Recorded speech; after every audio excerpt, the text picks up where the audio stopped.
ತಾವರೆಕೆರೆಯಲ್ಲಿ 14 ವರ್ಷದ ಹುಡುಗಿ ಹತ್ಯೆ ಪ್ರಕರಣ ತನಿಖೆ ತೀವ್ರವಾಗಿ ನಡೆಯುತ್ತಿದೆ.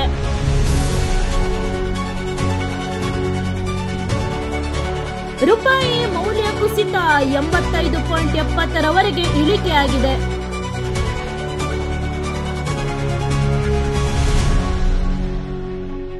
ಇಂದು ರಾತ್ರಿ ಬಾಕ್ಟೋ ನಕ್ಷತ್ರದ ದೃಶ್ಯ 10 ರಿಂದ 11 ಗಂಟೆಯವರೆಗೆ ನೋಡಬಹುದು.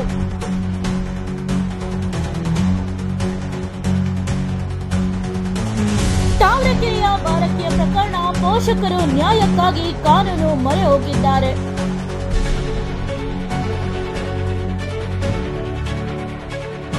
ಬೆಂಗಳೂರು ಪೌರ ಕಾರ್ಮಿಕರ ಪ್ರತಿಭಟನೆ, ವೇತನ ಹೆಚ್ಚಳಕ್ಕೆ ಆಗ್ರಹ ಮುಂದುವರಿಯುತ್ತಿದೆ.